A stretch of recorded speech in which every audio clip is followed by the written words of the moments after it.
Good evening, everyone. My name is Shanoa Igawa, and I'm from Lummi and Sklallam.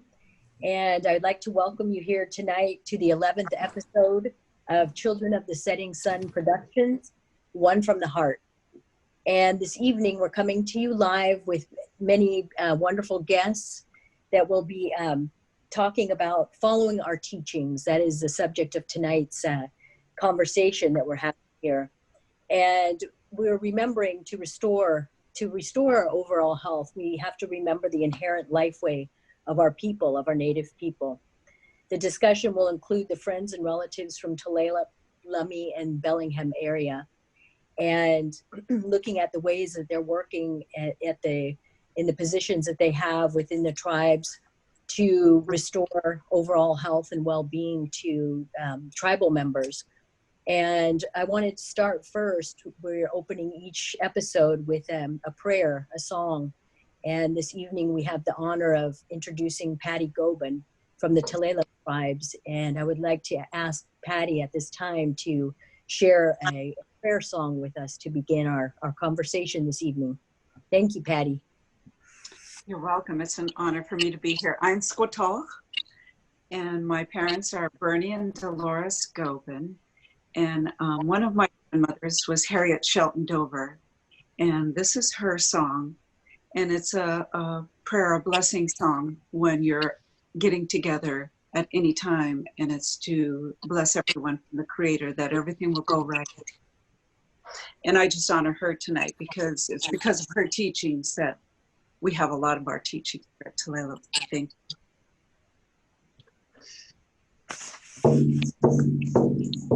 Oh, way, sigh, way,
Thank you, Patty. Thank you for that beautiful song, and thank you for helping us to begin our work in the right way, to open it up with bringing in the help of the ancestors and our ways of life that we have to put things right for each one of us, and to put us at ease this evening as we discuss the different subjects that we'll be addressing here. Thank you so much for that. I appreciate it.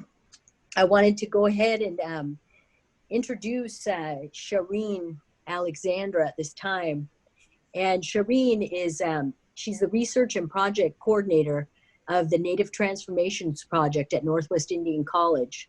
And she is, she's exploring the strengths and resilience of against opioid use within 3 of the Coast Salish communities in the Pacific Northwest. Shireen is an alumni community action board member of the First Native Transformations in the Pacific Northwest. Exploring Coast Salish Strengths and Resilience Against Substance Abuse project. She has her Bachelor's of Arts in Human Services and a Certificate of Indigenous Research Methodologies through American Indian Higher Education Consortium. So go ahead and introduce you at this time and have you explain more about the work that you're doing, Shireen. Thank you.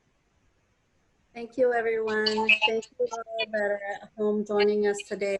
Thank you, Patty, for that wonderful warm opening. Also like to thank Children of the Setting Sun for inviting Native Transformation Project to join you all on this episode.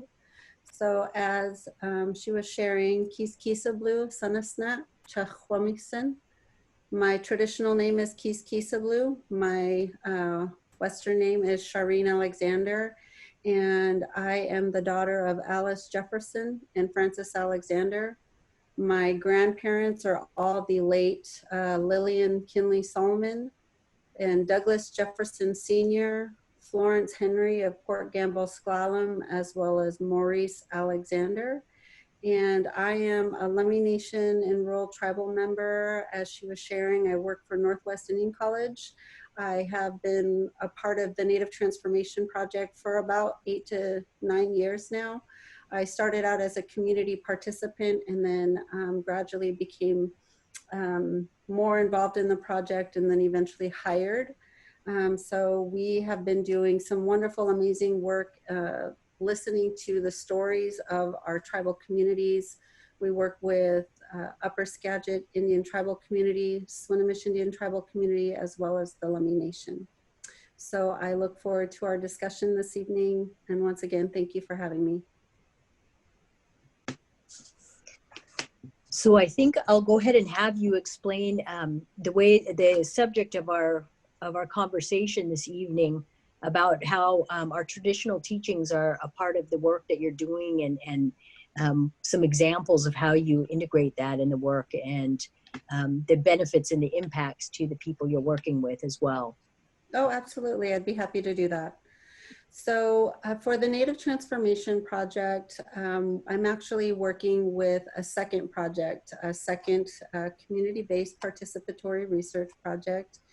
And this is as a result of a really successful first project, which is originally Native Transformations Project. That project was a study to explore the strengths and resiliencies of 3 tribal communities regarding substance abuse. And the way in which the study was completed was that we completed 62 life history interviews with the 3 tribal communities mentioned.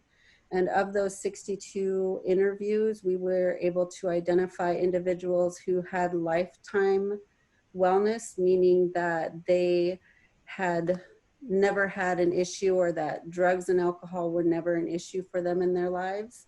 And then we had a second group of individuals who had secure wellness, and those individuals had maintained their own personal wellness from drugs and alcohol for at least 3 years or more.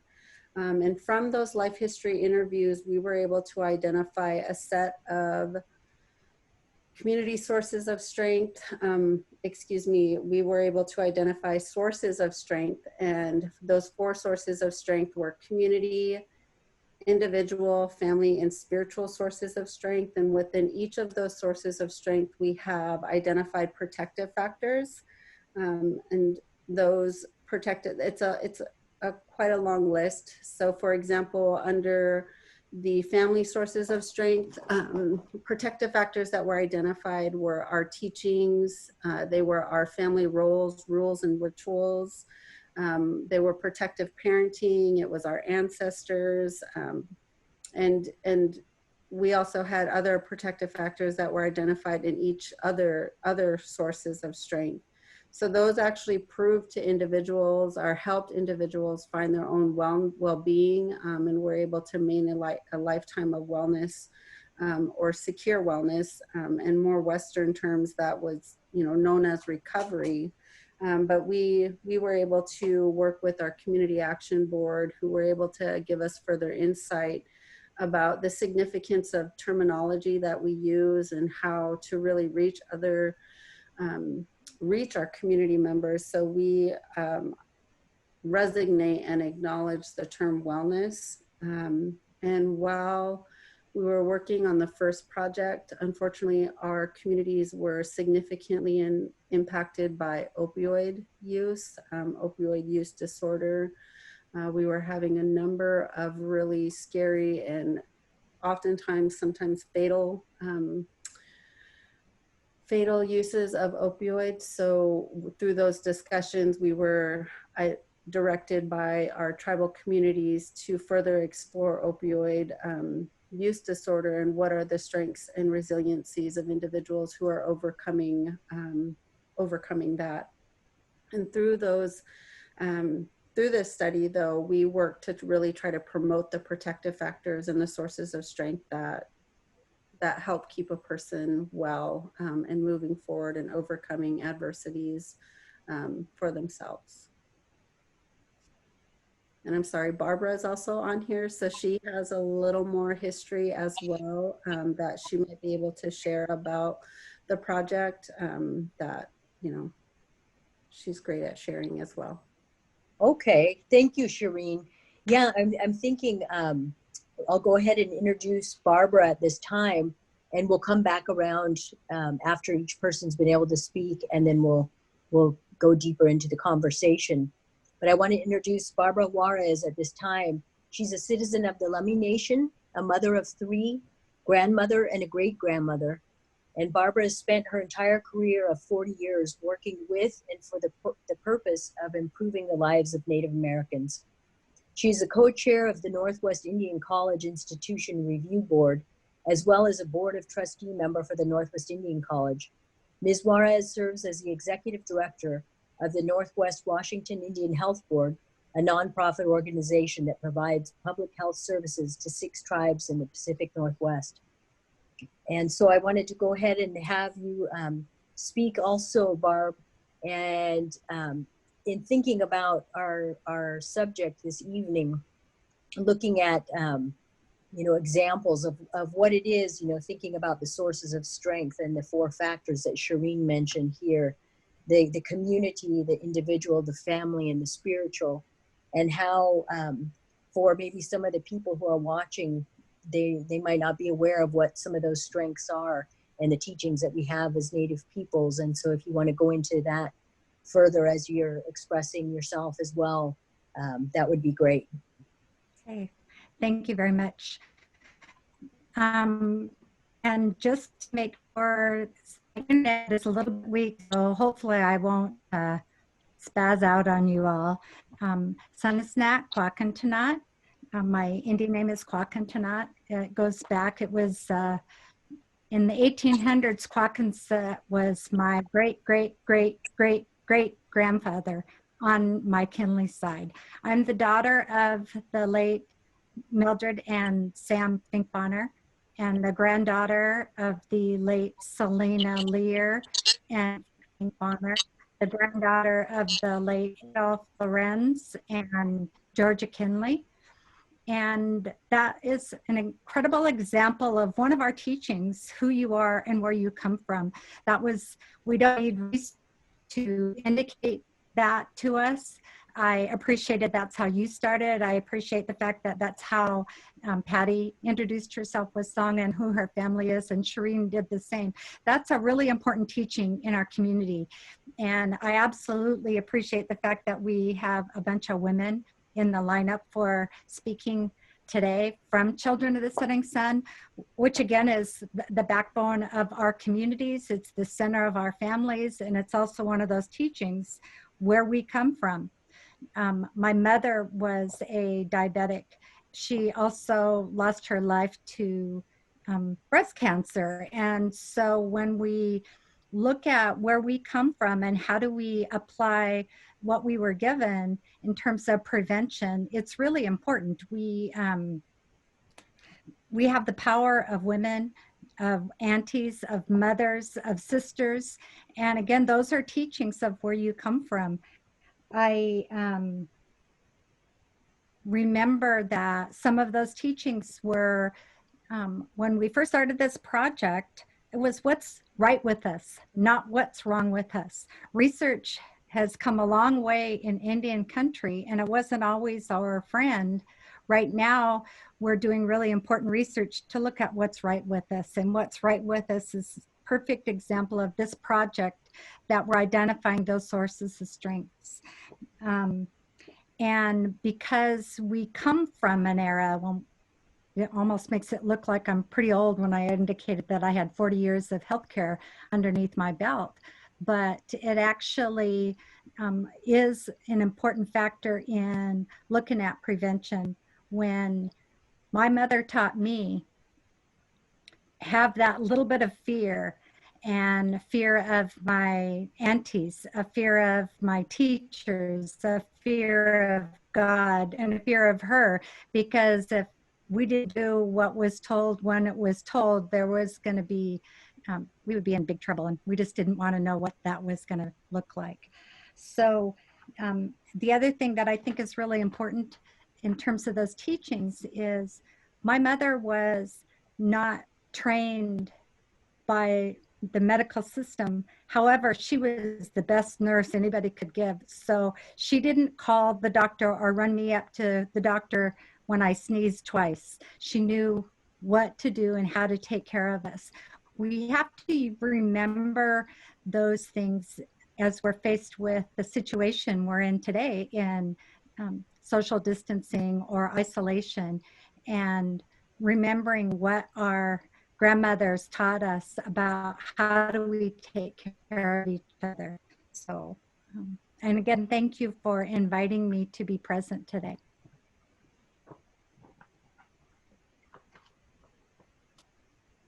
Well, we'll keep moving through the panel here. And I have next, would like to introduce Patty again, and Patty from Tulalip Tribes, and have her express about her work as well, introduce herself, and share with it the subject that we're addressing this evening. I think what comes to my mind is I see it so frustrated with my dad, was on council, Bernie Goldman, for 40 years. And you know how politics, we all know how politics are. And sometimes I'd say, why are you even doing that? Why are you even working with people? Why are you doing this or that? And he'd say, babe, you do everything you do for the love of your people. And those teachings are passed on, even though the boarding school, Western civilization, when they came, tried to erase so many of our teachings. Our ancestors were so resilient and so brilliant in how they passed them on, that are embedded in our spirits, that it's not about doing for yourself, but it's doing for the whole community. And sometimes that gets difficult for us because we're all clan people. We all have last names. And I think that's one of the greatest things that's ever been taught to me from my father and my mother, Dolores. And I have to acknowledge that I am a member of the Tulalip tribes, but my lineage is that I am Snohomish, and that I am Snoqualmie, and that I'm Upper Skagit. And that's who I am, as far as we know, from what was left of the remnants of the census that was taken. And I'm very thankful for the teachings that were passed on from all my grandmas and my aunties, and my grandpas and uncles from when I was little. And I think I am ancient. I grew up in a time when, you know, you didn't live in a house. You lived in a house, and I know Lummi did the same. And you lived from season to season, and you followed the salmon, and that was life. And so we lived in the house in the winter, and we lived on the beach from May till October. And so those were great, great things that I want my kids to know intrinsically inside themselves, that even though the boarding school was at Tulalip, and that multi-generational trauma that we see in every single one of us, that there were still things that our ancestors clung to and gave to us. And I'm very thankful for that. I'm also thankful for the sense of teachings that my granny, Harriet Dover Heiltza, instilled within me. I didn't understand when she came to my grandmother when I was 10, and I wasn't directly closely related to Harriet. And she came to my grandmother, who was very private. And my grandmother was first generation in the boarding school. I always get really emotional about it, sorry. And she never went out in the community. She stayed home and she raised us grandkids. She was very broken from what they did to her at the school. That multi-generational trauma was very raw. But she raised us with respect, and she raised us with love, the love that she best knew how to give. The thing that I do for my tribe the most, I think, is I work in the Treaty Rights Office to protect what's ours, that our ancestors laid down their life for all of us to live and breathe today, whether it's our songs, or picking huckleberries, our songs, our dances, our spiritual ways, our language, all these gifts that are coming back to us that we've always had because they will never leave us. They fought and negotiated brokenheartedly a treaty to protect those lifeways for us. My grandchildren are the 7th generation of that signing of that treaty. I have 14 grandbabies and 1 new one coming in about a month. And so when I grew up, all I ever wanted to be was a grandma because I had the best grandma. That's who raised me. My grandma was very Coast Salish in that she owned the grandkids. My mom didn't, neither did my dad, and they knew it their whole life. My grandkids know that too. I own them. Own them in regards to I have a responsibility to pass on the teachings and the way that Granny Harriet taught me that we all have the gifts under the house.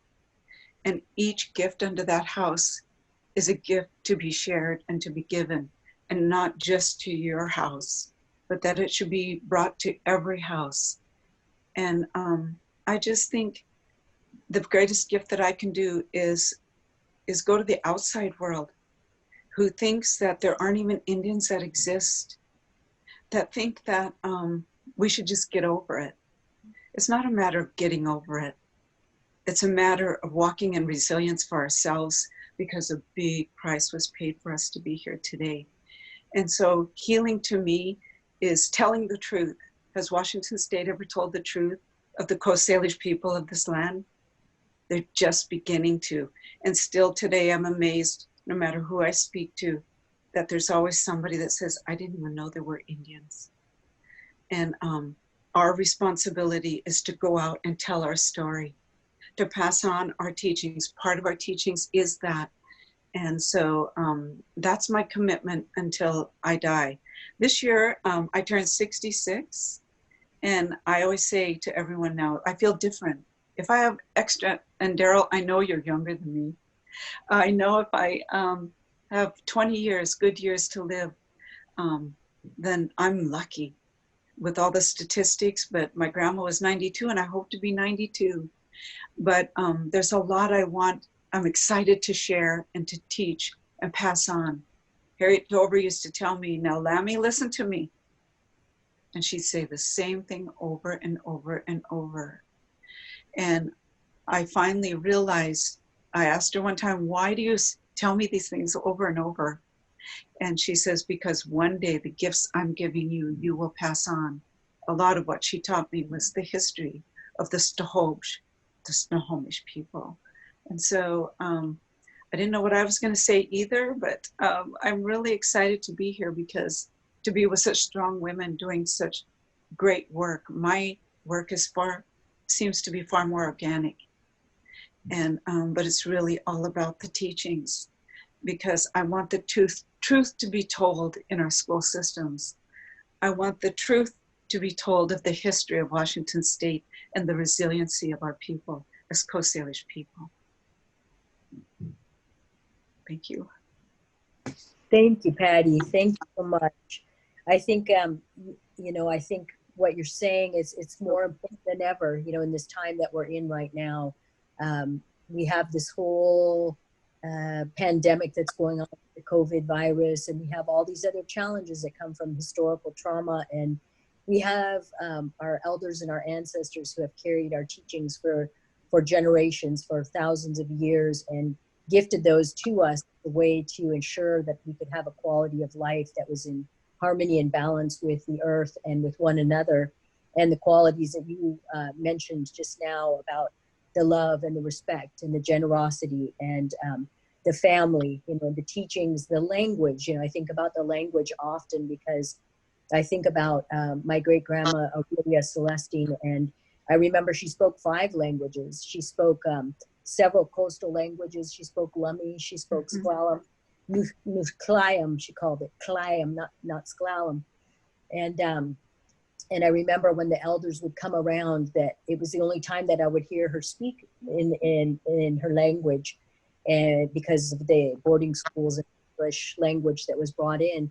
But within our languages, the depth of wisdom that we have as Native people, as Indigenous peoples of this land, is something that I feel is really important at this time, especially right now, that we as Native people are the ones that need to be the teachers about what it is to have a relationship with the earth that gives us life. And it has, we understand the plants and the seasons and the ways some of you have expressed already, how there was a flow to life that was following the runs of the salmon, following what foods, what plants, what medicines were in season, and understanding life from that place of connection, as opposed to the disconnection that we've been experiencing over many generations, and the world as a whole experiencing that disconnect. And how as Native people and as people who are working in Native communities, that there's a realization that the teachings that we have are critically important for everyone, you know, and just what you're saying, that it's a responsibility to share across the borders, you know, and to heal within our own families and communities, and then also to share our teachings with others, so that this wisdom can be remembered by human beings. Because I think in the origin of each culture of this earth, there was a time when people were in harmony with that. And so thank you for what you've all shared thus far. I'll continue on with going to Project Aware. We have 3 guests here from Lummi, and they are Valerie Colty. She's a Lummi Nation tribal member, and since December of 2018, she's been working with the Lummi Project Aware as the director and coordinator, and within the Lummi Behavioral Health Division. And it's a grant that they have for working with people who are dealing with substance abuse and different health issues that are impacted by that. And so I will go ahead and hand it over to Valerie Colty. Thank you, Valerie, for being here with us too. Thank you so much, Shanoa Haishka, for the introduction, and Haishka to Patty for, you know, your grounding us and bringing us together at center, you know, tonight. I appreciate it so much. It really balances my heart and my spirit. And I thank you for that. Your gift of you're giving back to us that you're carrying on from your family. So Haishka Sian. And thank you to the Children of the Setting Sun for inviting us women here together. Strong women. It's so beautiful to hear, you know, Shireen and Barb and Patty share so far, you know, so inspirational, you know, and so much that I invited along my team to join me, because I don't stand alone. You know, the work that we do, we work together, and that's something I firmly believe in. And just hearing you share, Patty, just made me think about how much that's ingrained in us from our ancestors. You know, I'm the daughter of Teresa Jefferson and Joseph Fair Sr. I am the granddaughter of Gabriel Jefferson and Retha May, and the granddaughter of and raised by my grandparents, Eugene Fair and Elta Kinley Fair. And so I was raised here on the Lummi Nation, and my grandmother, she was a weaver.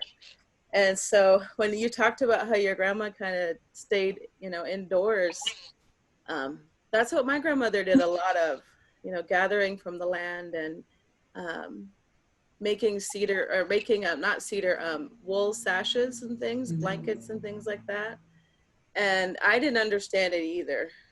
because she was just giving them to people. Like, why are you just giving, you know, I watched how many hours and how much time that took for them to find the material and come up with a design and figure out the number of, you know, shawls that they were going to be making. And but I didn't understand any of that either. So that's what sparked in my mind when you shared that, like, oh yeah, that is a teaching, you know, just that giving back, you know, being what's going to help our community go back to being, you know, who we are and where we come from, and that wholeness or that well-being that our ancestors and our elders had. And they're just not that far back from us. They're not that far back away from us. And you know, just hearing Shireen share about the different things that you're seeing with those interviews, you know, it inspired me and helped me connect to what my team is doing. You know, they're wanting to kind of help take some of those things that you're seeing and the parents, you know, that need to connect to wellness, that need to connect to themselves, to be a parent, to be, you know, to be a community member, you know, to be whole.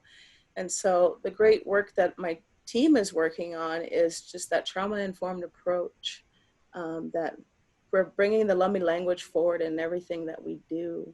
You know, it's a lot of members on my team, you know, are willing to try to learn that language and put it in the work that they do, just to give that consistency to the people we work with.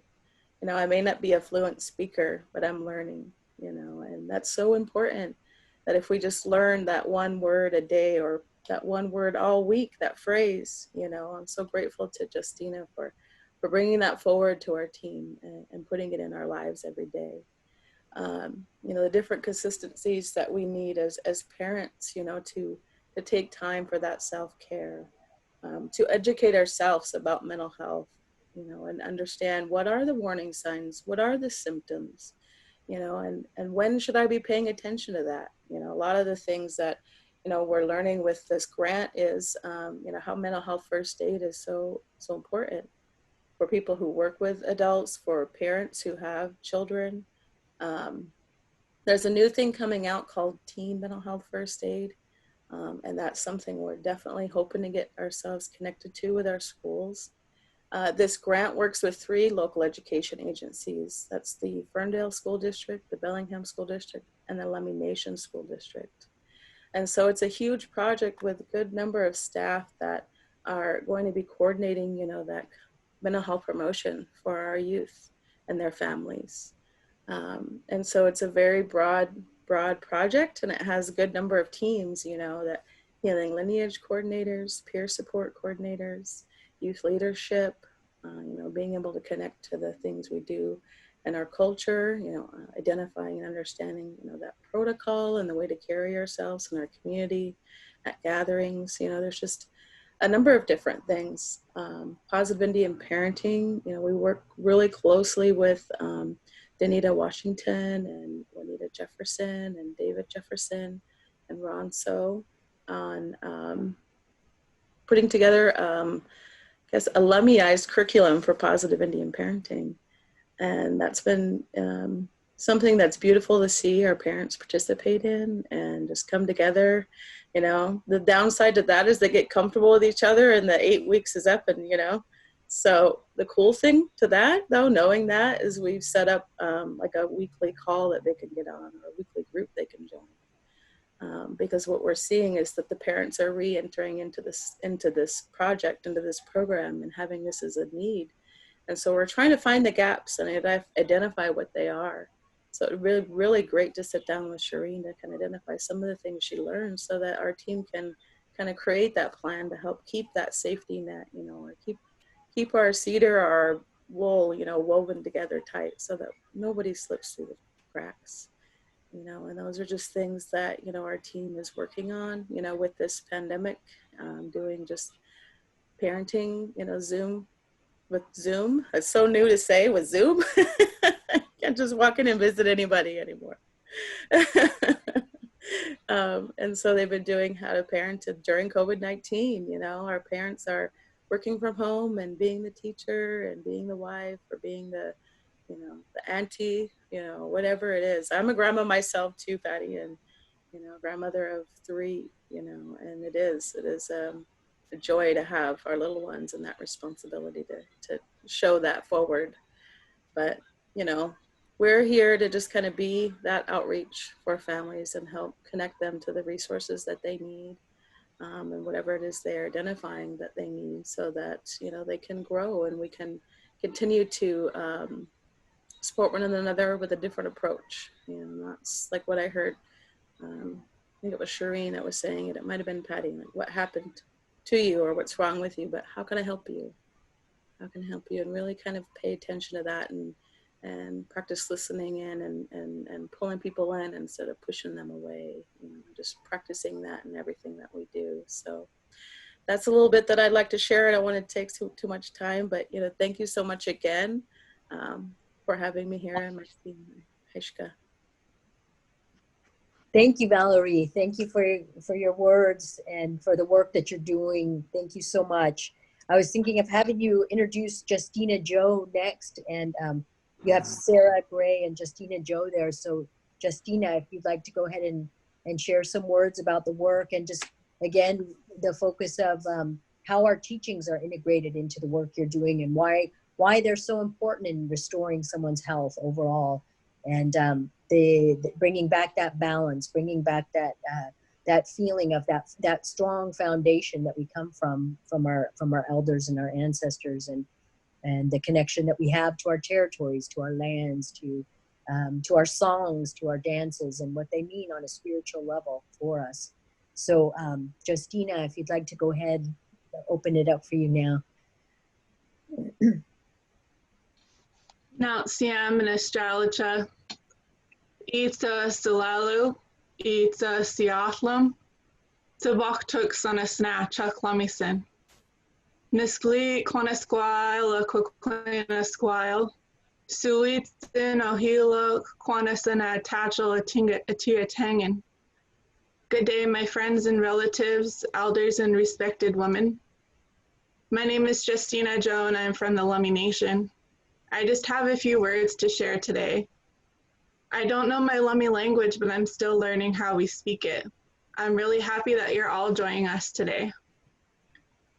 I first off want to start with thanking all of these beautiful women that we have in this episode today. It's really empowering to know that we have so many women in Indian country working towards similar goals and bringing out our teachings in our work. I'm very blessed to be on this team with Lummi Project Aware.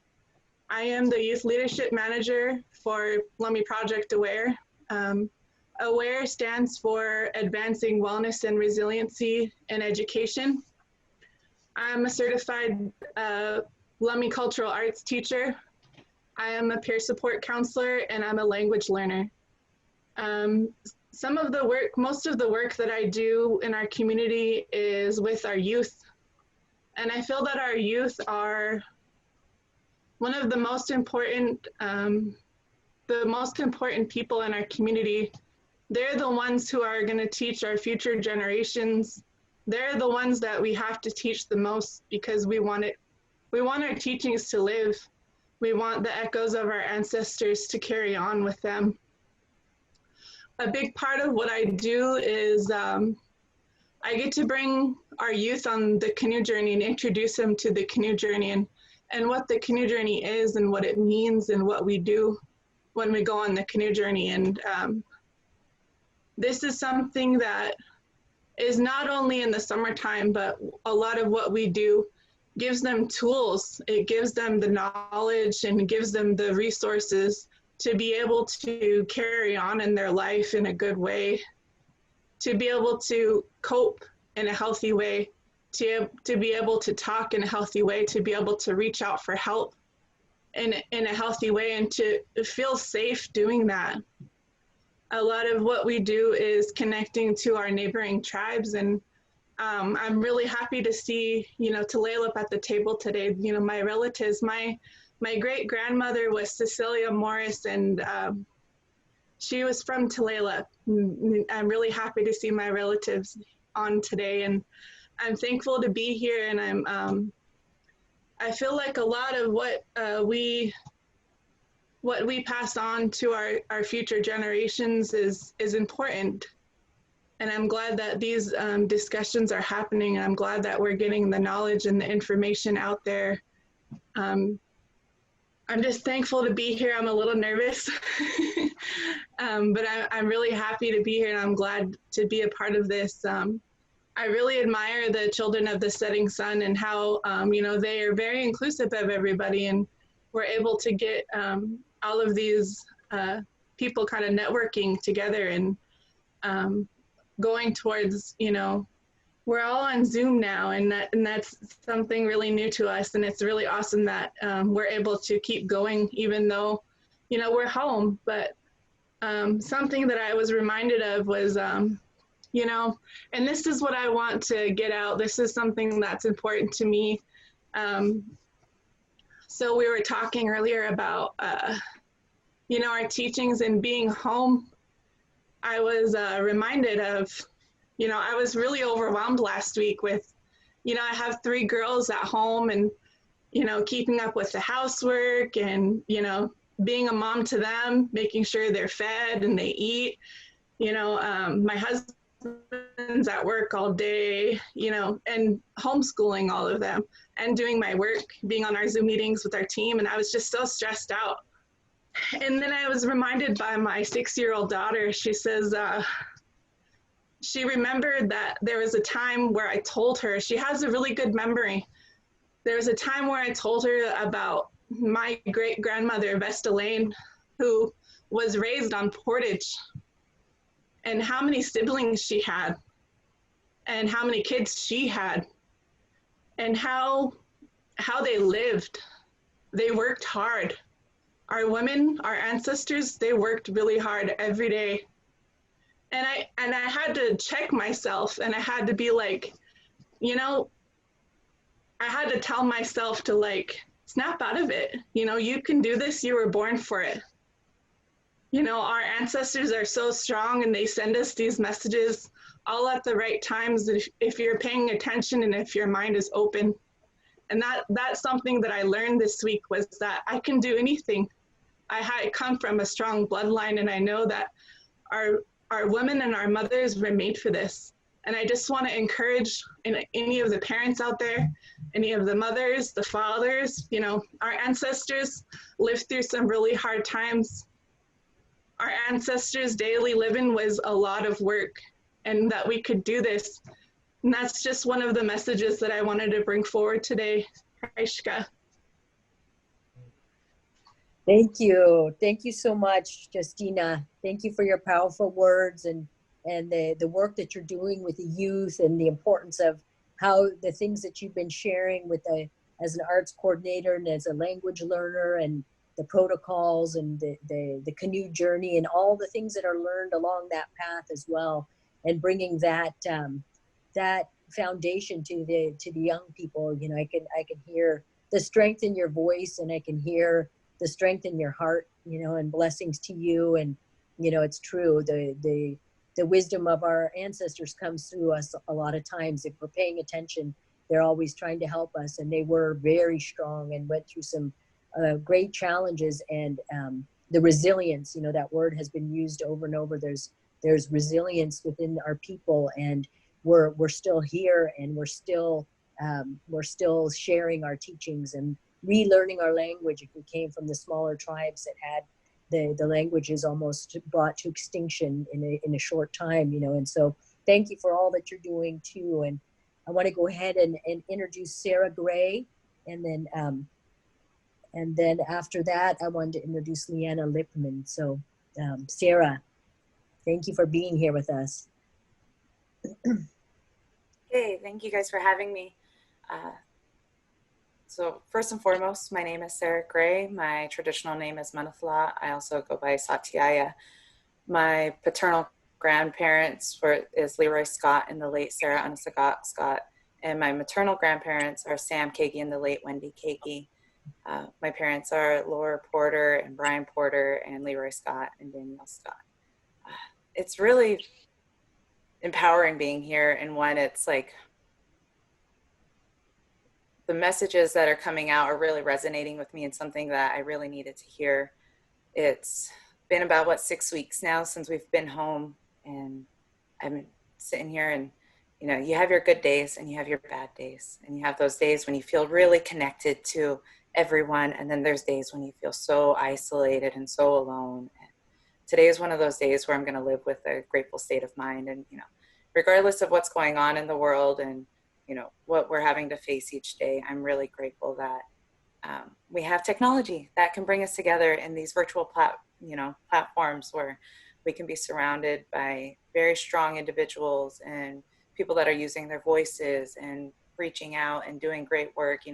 I want to thank our healthcare workers and our essential staffs for all that they're really doing, and honoring those teachings.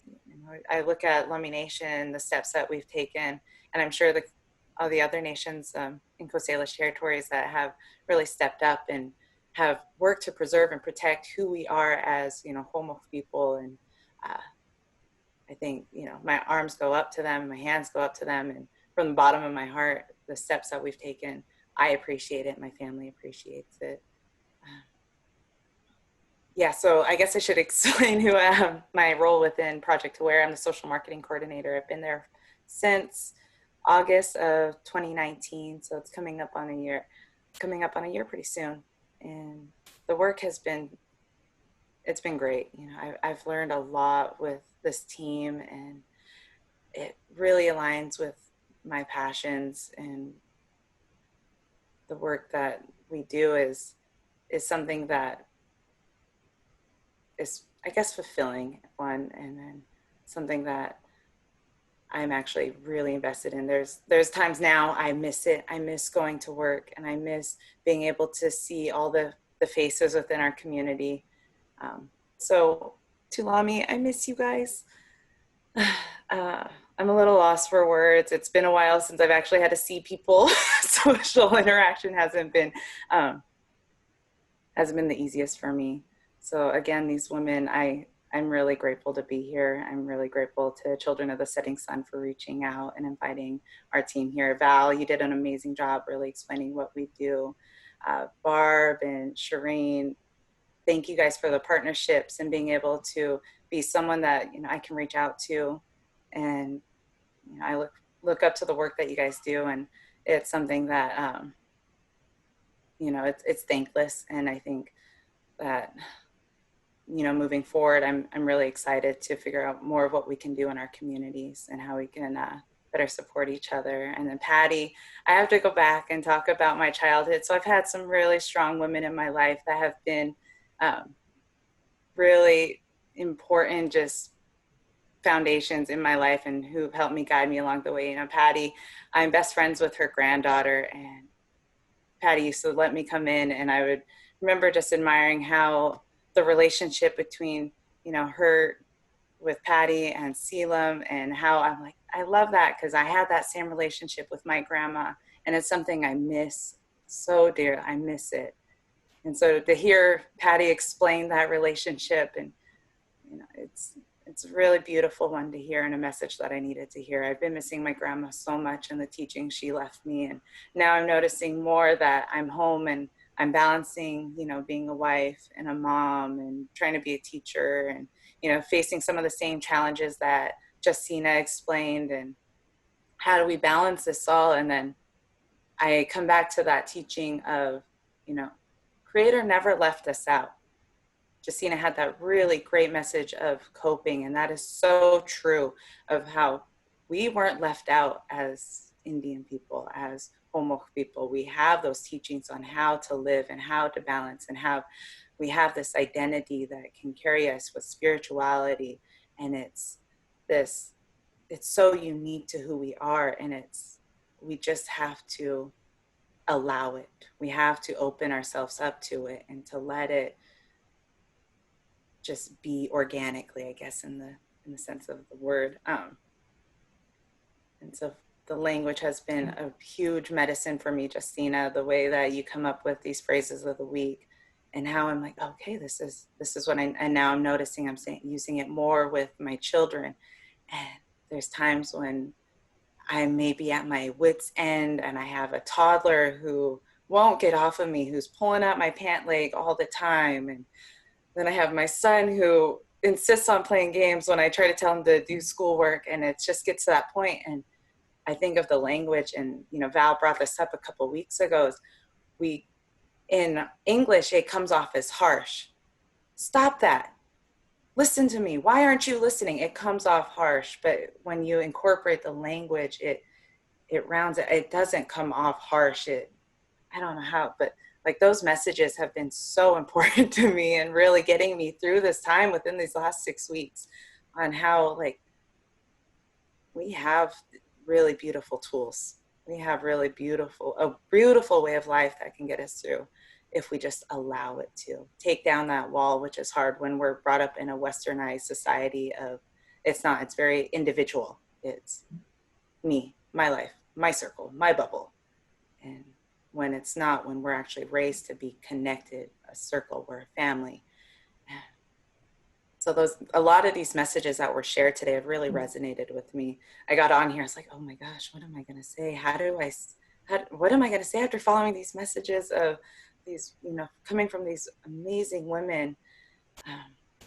I also have to touch on, Barb, how she was my soccer coach, and I was best friends with her daughter as well. So I would stay at Barb's house, and we would have dance competitions in her living room, and I'm sure we'd drive her up the wall. And so it's really cool to be on this platform with everyone and to be able to just listen to these messages. So coming from a grateful state of mind, always, I'm grateful that we have this circle.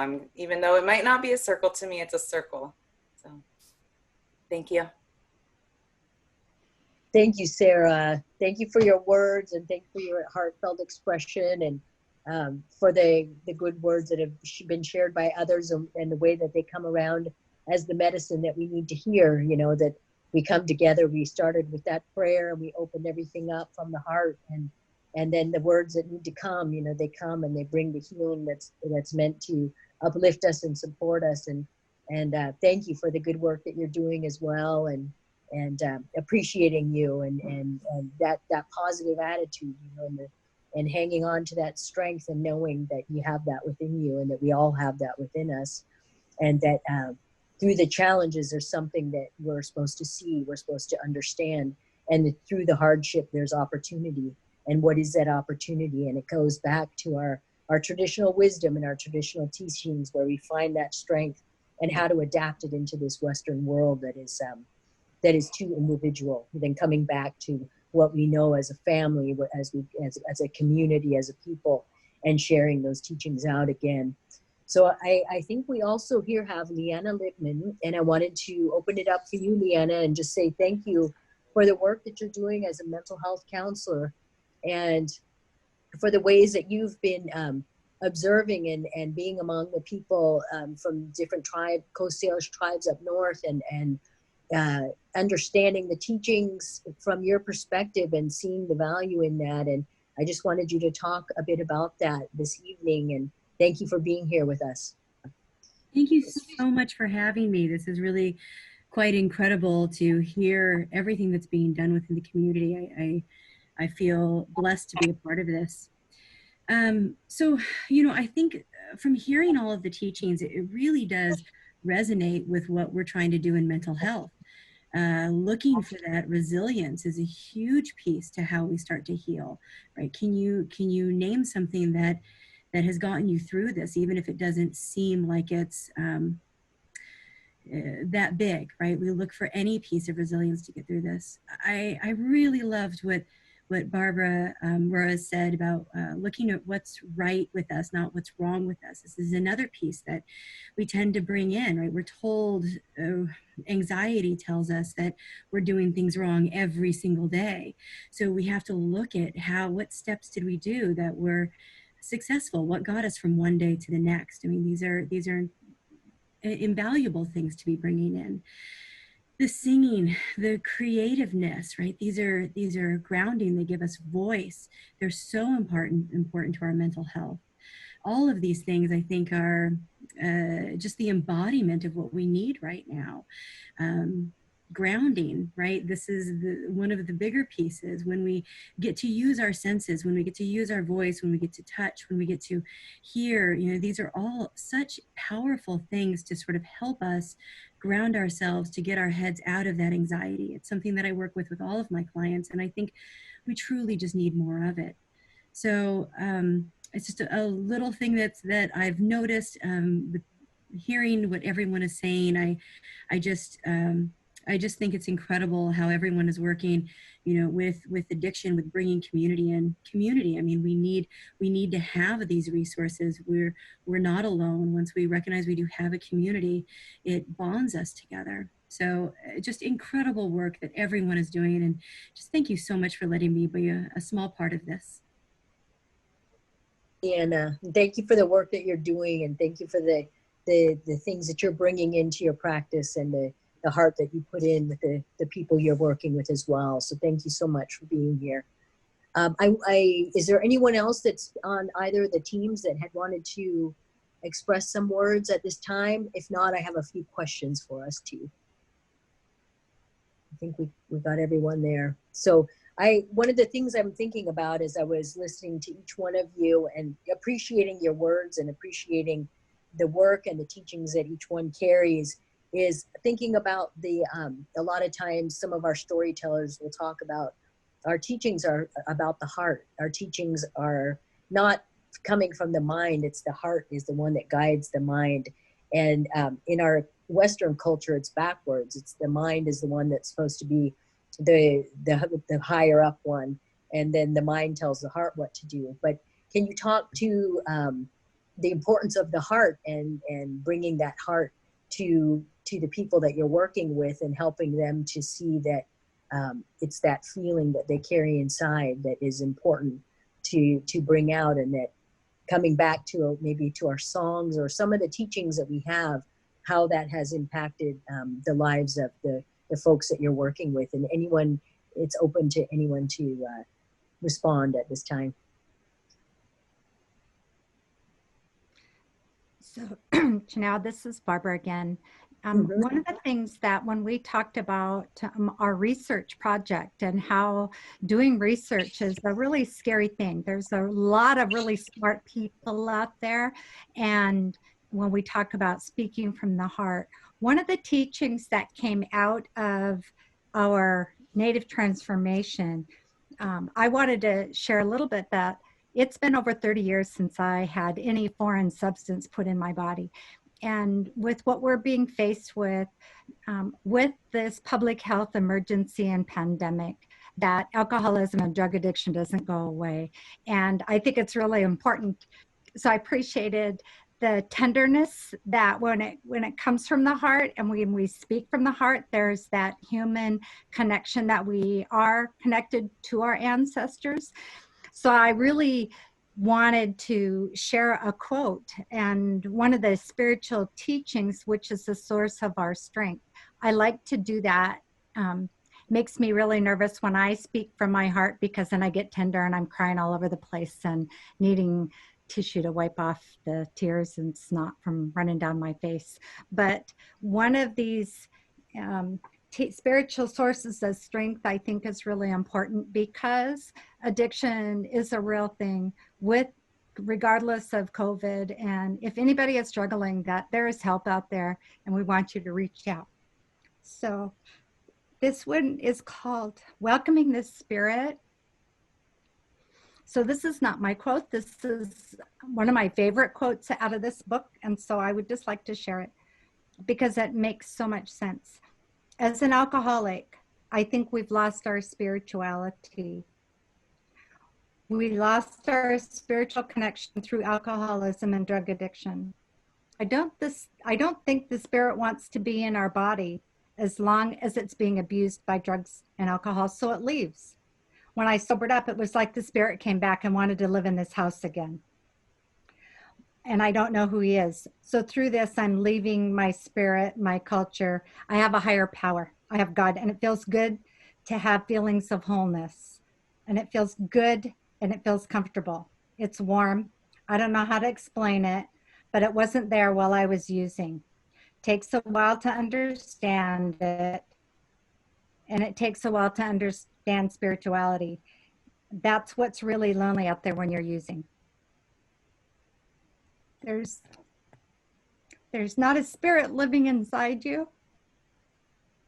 We are more spirit-driven people than we are human-driven people. Human life is just what we have. The spirit's going to live forever.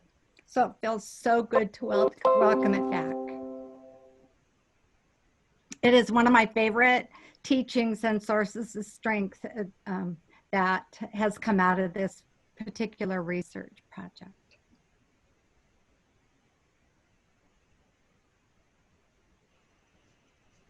Thank you, Barb.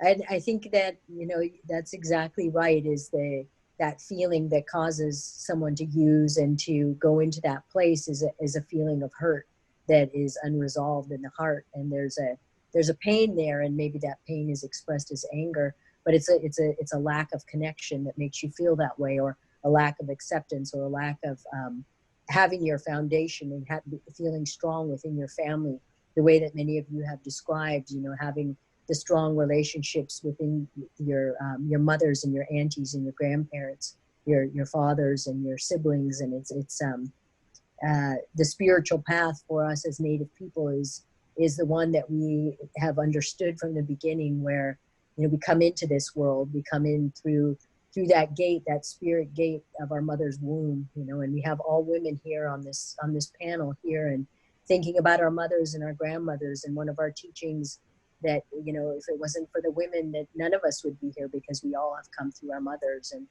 and thinking about our Mother Earth at this time, and the respect of the spiritual interconnection there. And sometimes I think that trauma comes from the lack of connection with the natural world as well.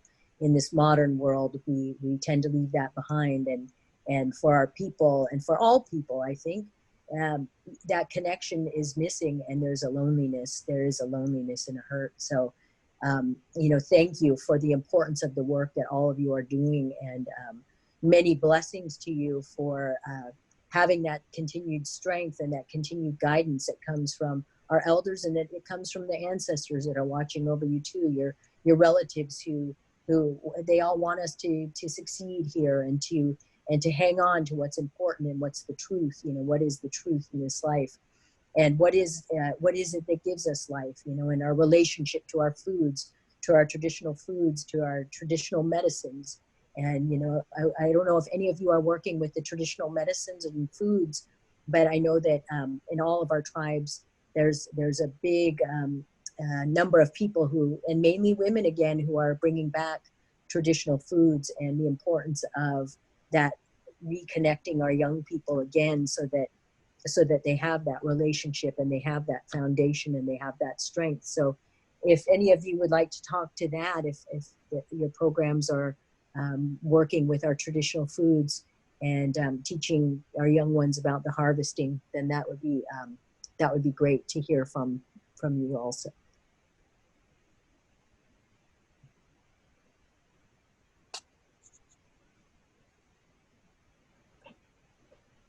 So I can speak a little bit.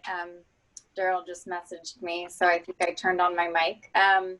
So I've been privileged to work with, well, first, my name's Katie Goger, and I've worked at behavioral health and different, both in systems of care and on Project Aware. And most recently, I've been working on the Positive Indian Parenting Program with Danita Washington and Juanita Jefferson, and Ron So and David Jefferson. But we've been trying to bring in those traditional medicines, traditional plants into the class. We've talked about feeding the 7 generations and harvesting. We've invited different speakers, Northwest Indian College coming in. We were supposed to do it this time, but of course, with us not being able to meet together, but what we've done in the past is had them come in and just demonstrate how they can use and just natural medicines. And Danita and Ron have been wonderful in teaching our class about the uses of cedar. So they'll bring in cedar One of my coworkers, Jessica Solomon, has been using aromatherapy in our class. So we've been making different, just different ways that people can use aromatherapy for their mental health and their wellness. So kind of, we've been mostly focused on the aromatherapy, but our Project Aware has been also trying to look for other ways we can include food and plants into traditional medicine and wellness.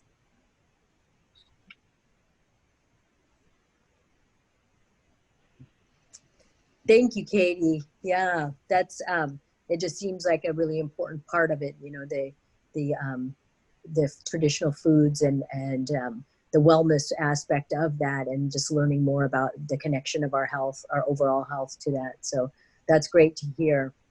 I just want to say thank you to each and every one of you again, you know, on the panel that we've had this evening, and thank you for all that you've shared and that all that you're doing, and making a lot of progress and bringing back our teachings in a really strong way and hanging on to them.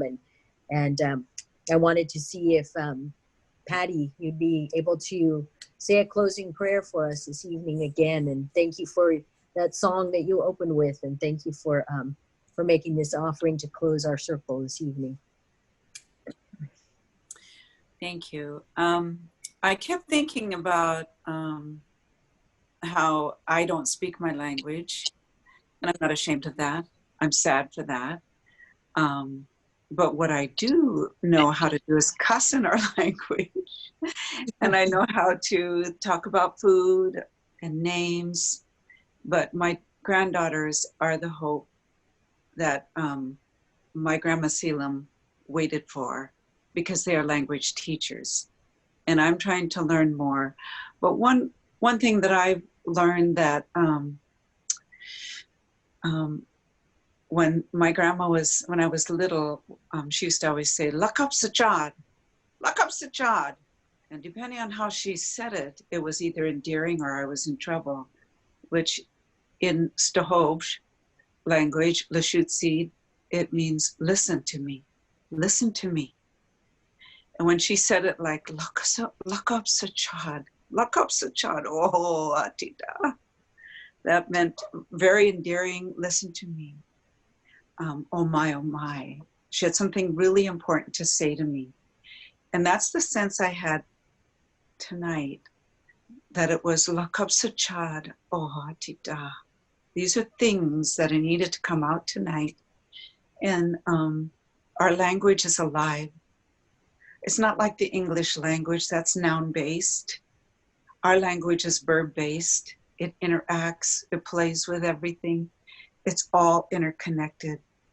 And that's why part of healing, no matter what the brokenness is within each and every one of us, whether it's an addiction, whether it's self-abuse or abuse, or self-esteem, what we feel about ourselves, we have to, I found in my own life, to heal is that interconnectedness with going out and stripping cedar for the first time, because I didn't know that I could do that.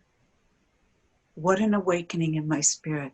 And it wasn't the stripping, it was what I began to hear around me. And I heard the whispers of my ancestors. I felt their presence there. We all know they never really leave. And so I think we need to, during this time of being confined, that's the greatest thing I've learned, is that I really function well in a team setting. And being by myself, I really appreciated some of the words that some of you are feeling the same thing. I'm feeling like, whoa, what do I do? And how do I manage helping to raise these grandkids that are living with me because the mom's sick, and all these different things, and still protect our treaty rights.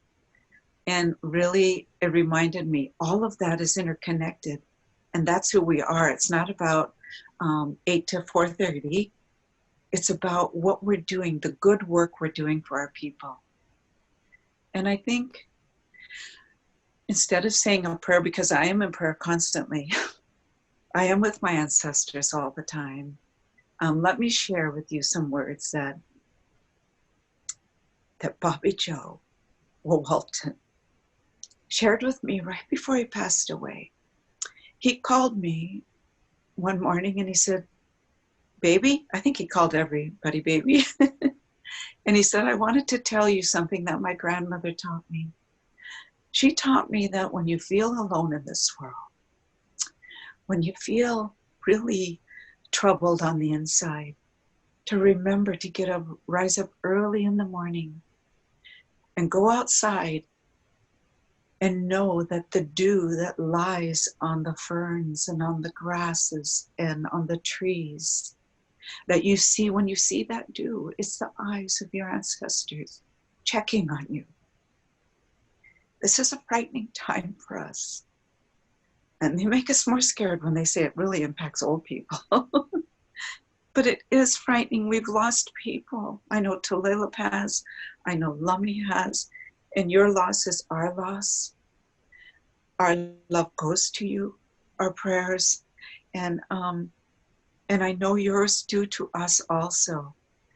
It was so wonderful for me to sit here and see, and I don't mean to offend anybody, I mean to honor, to see Dutch Kinley in my mind, to see Sammy Kagi in my mind, to see Vernon Lane and the different leaders that came to my house when I was a little girl that I had to serve coffee to every week when they were fighting the Bolt Wars.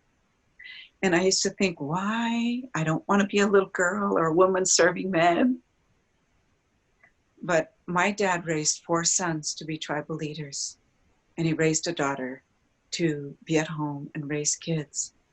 But my dad didn't know till after he passed that all that I sat and heard as I served dinners and coffee, no school could have taught me what treaty rights mean, or what it means to protect our lifeways, most importantly, so that the next generations, my grandchildren's grandchildren's grandchildren's grandchildren, will be living what we're living now and have the right to hunt, fish, gather, sing our songs and dance and do what we're doing now. And I just honor all those elders, past elders from Lummi that came to my dad's house, their words. And more importantly, our bloodlines are interconnected. All the intermarriage, all the relationships, the kins that we have. And Sarah, what a blessing to see you. I didn't recognize you till you started talking. You are my granddaughter. I love you. And this has been a healing for me.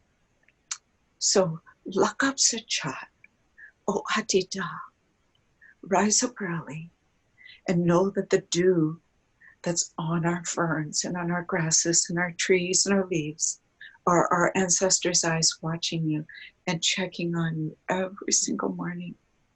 And I claim that today. I claim it being stuck here because I'm a real junker. I like to go shopping and junking, and I love to work for my people, in the Treaty Rights Office, and being home has made me slow it down and notice a tender kiss when I need to give it on like my little grandson says, I hurt my bunny bone. That's what's important in life. Thank you for the privilege of doing this. And I know that our ancestors are protecting all of us and helping to give us strength. They faced a pandemic that was worse than even this. And we're here today because they knew how to survive. Thank you, Ocean.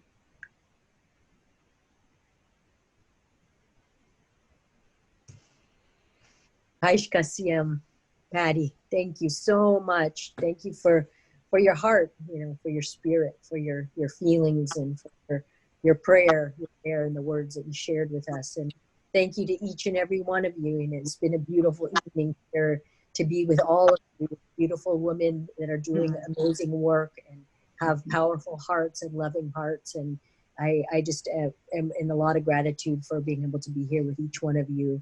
And thank you again to Daryl Hilaire and to Children of the Setting Sun Productions, and for having the opportunity to have a place to carry out these conversations and and be together at this time when we're feeling somewhat isolated physically. So thank you to each and every one. Again, Patty, thank you so much. Thank you so much. Your words and your prayer, your song, the words of all of you were medicine for my heart too.